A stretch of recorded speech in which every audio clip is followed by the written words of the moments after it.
Hi guys, it's me again, and today I'd like to tell you about the season 2 of The Little House in the Prairie, and the season 2 named Little House on the Prairie. Let's get started. Going west. A long time ago, when all the grandfathers and grandmothers of today were little boys and little girls, or very small babies, or perhaps not even born, Pa and Ma and Mary and Laura and baby Carrie left their little house in the big woods of Wisconsin.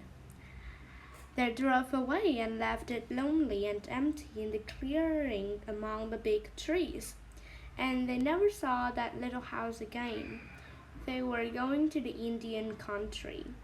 Pa said that there were too many people in the big woods now.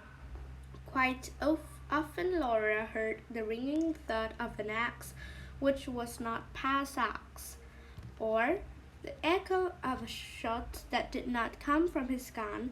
The path that went by the little house had become a road.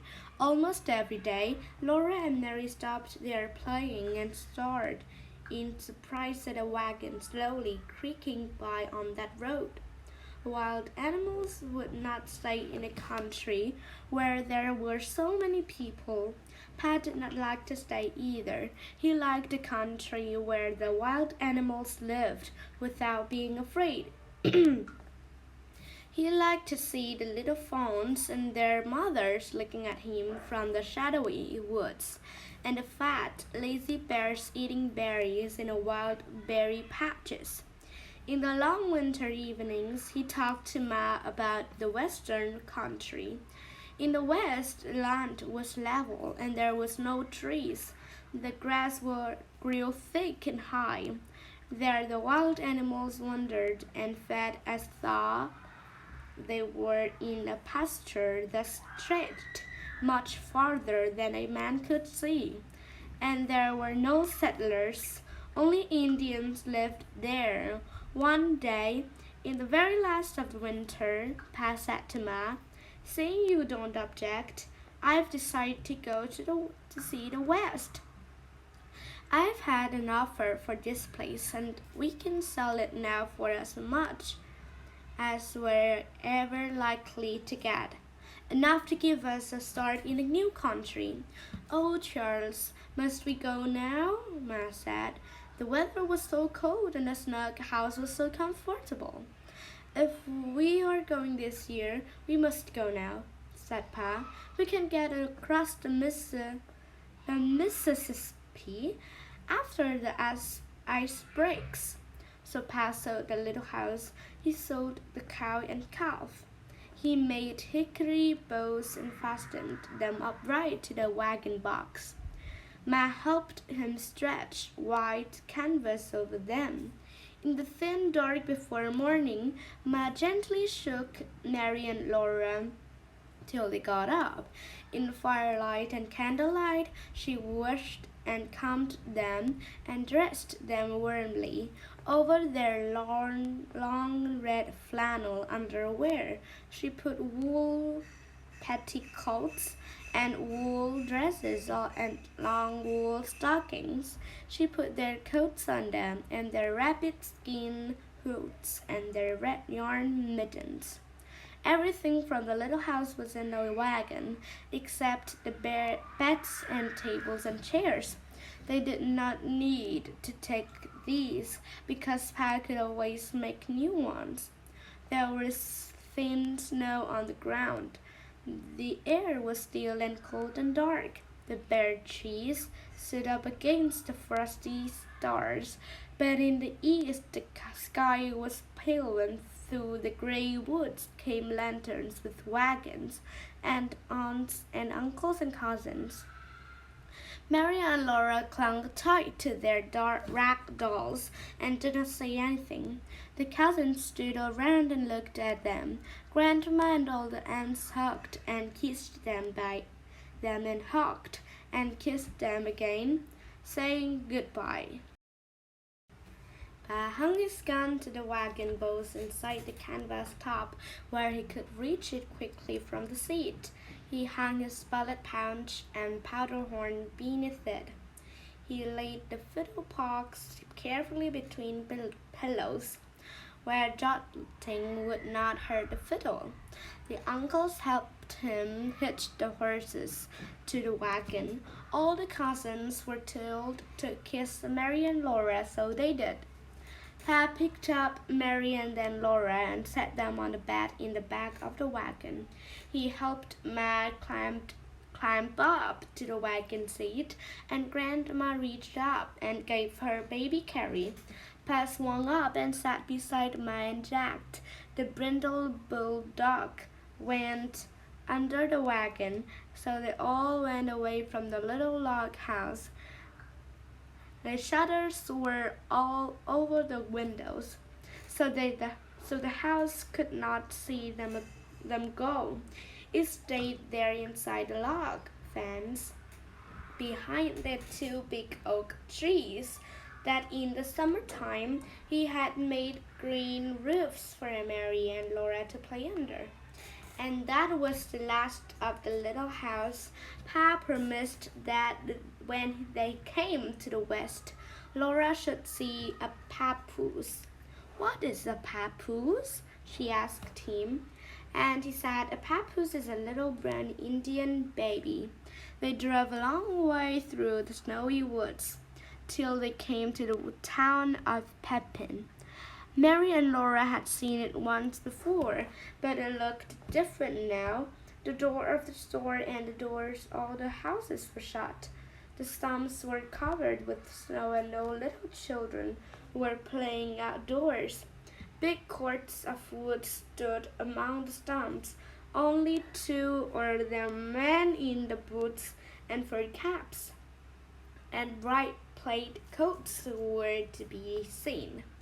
Ma and Laura and Mary ate bread and more laces in the wagon, and the horses ate corn from those bags, while inside the store Pat traded his furs for things he could need on the journey. They could not stay long in the town because they must cross the lake that day. The enormous lake stretched flat and smooth and white all the way to the edge of the gray sky. Wagon tracks went away across it, so far that you could not see where they went. They ended in nothing at all. Pa drove the wagon out into the ice, following those wagon tracks. The horses' hoofs clopped with a dull sound. The wagon wheels went crunching. The town grew smaller and smaller behind, till even the tall store was only a dot. All around the wagon there was nothing but empty and silent space. Laura didn't like it, but Pa was on the wagon seat and Jack was under the wagon.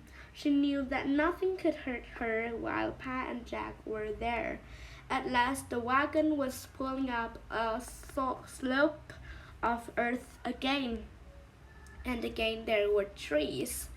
There was a little log house too among the trees, so Laura felt better. Nobody lived in the little house. It was a place to camp in. It was a tiny house and strange, with a big fireplace and rough bunks against all the walls. But it was warm when Pa had built a fire in the fireplace. That night, Mary and Laura and baby Carrie slept with Ma in a bed made on the floor before the fire, while Pa slept outside the wagon to guard it and the horses. In the night, a strange noise wakened Laura. It sounded like a shot, but it was sharper and longer than a shot. Again and again she heard it. Mary and Carrie were asleep, but Laura couldn't sleep until Ma's voice came softly through the dark. "Go to sleep, Laura," Ma said. "It's only the ice cracking." Next morning, Pa said, "It's lucky we crossed. yesterday, Caroline. Wouldn't wonder if the ice broke up today. We made a late crossing, and we're lucky it didn't start breaking up while we were out in the middle of it. I thought about that yesterday, Charles, he replied gently. Laura hadn't thought about it before, but now she thought what would have happened if the ice had cracked under the wagon wheels, and they had all gone down into the cold water in the middle of that vast lake. You're frightening somebody, Charles, Ma said and caught Laura up in his safe, big hug. We're across the Mississippi, he said, hugging her joyously. How do you like that, little half-pint of sweet cider half drunk up? Do you like going out west where Indians live? Laura said she liked it, and she asked if they were in the Indian country now, but they were not. They were in Minnesota. It was a long, long way to Indian territory. Almost every day the horses traveled as far as they could.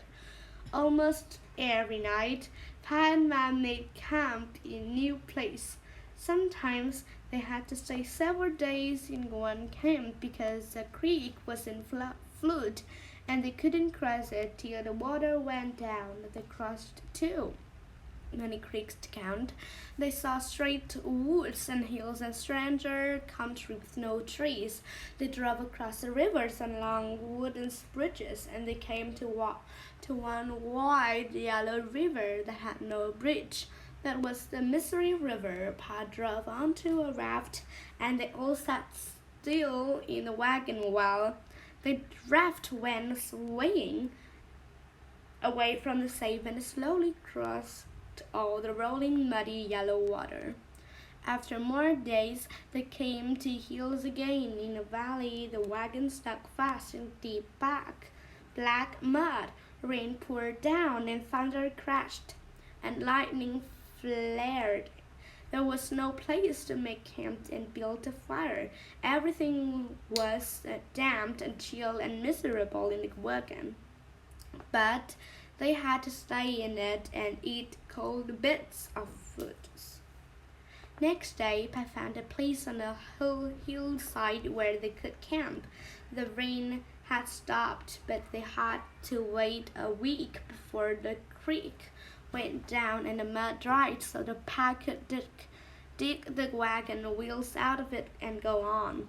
One day while they were waiting, a tall, lean man came out of the woods riding a black pony. He and Pa talked a while.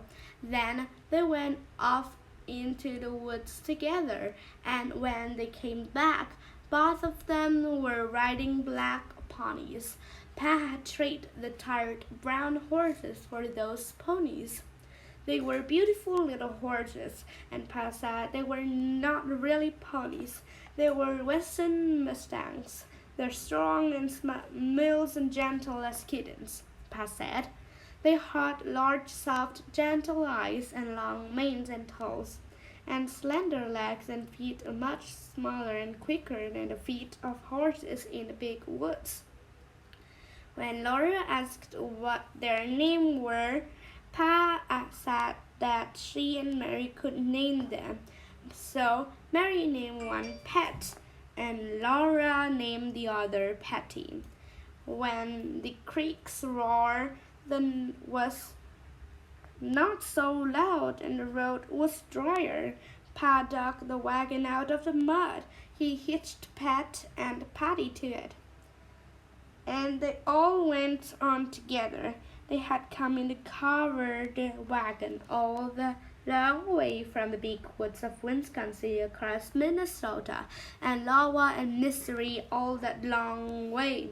Jack had trotted under the wagon. Now they set out to go across Kansas. Kansas was an endless flat land covered with tall grass blowing in the wind. Day after day, they traveled in Kansas and saw nothing but the rippling grass and the enormous sky in a perfect circle. The sky curved down to the level land, and the wagon was in the circle's exact middle. All day long, Pat and Patty went forward, trotting and walking and trotting again, but they couldn't get out of the middle of that circle. When the sun went down, the circle was still around them, and the edge of the sky was pink. Then slowly the land became black. The wind made a lonely sound in the grass. The campfire fire was small and lost in so much space, but large stars hung from the sky, glittering so near that Laura felt she could almost touch them. Next day, the land was the same, the sky was the same, the circle did not change. Laura and Mary were tired of them all. There was nothing new to do and nothing new to look at. The bed was made in the back of the wagon and neatly covered with a gray blanket. Laura and Mary sat on it. The canvas sides of the wagon top were rolled up and tight so that fiery wind blew it and whipped Laura's straight brown hair and Mary's golden curls every which way, and a strong light screwed up their eyelids. Sometimes big jackrabbits bounded in big bounds way over the blowing grass. Jack paid no attention, poor Jack was tired too, and his paws were sore from traveling so far. The wagon kept on jolting. The canvas top snapped in the wind. Two faint wheel tracks kept going away behind the wagon, always the same. Pat's back was hunched. The reins were loose in his hands. The wind blew his long brown bird. Nan sat straight and quiet, her hands folded in her lap. Baby Carrie slept in the nest among the soft bundles. Ah, wow! Mary yawned and Laura said, Ma, can we get out and run behind the wagon? My legs are so tired. No, Laura, Ma said. Aren't we going to camp pretty soon? Laura asked. It seemed such a long time since noon, when they had eaten their lunch sitting on the clean grass in the shade of the wagon. Pa answered, Not yet. It's too early to camp now. I want to camp now. I'm so tired, Laura said. Then Ma said, Laura, that was all. But it meant that Laura must not complain, so she did not complain any more out loud. But she was still naughty inside. She sat and thought complaints to herself. Her legs ached and the wind wouldn't stop blowing her hair. The grass waved and the wagon jolted and nothing else happened for a long time. We're coming to a creek or a river, Pa said. Girls, can you see those trees ahead? Laura stood up and held to one of the wagon posts. Far ahead she saw a low dark smudge. That trees? Pa said. You can tell by the shape of the windows. In the countries, trees mean water. That's where we'll camp tonight. And this is the end of my reading today. And thank you for listening me. And thank you for listening. And it's just the time to say goodbye.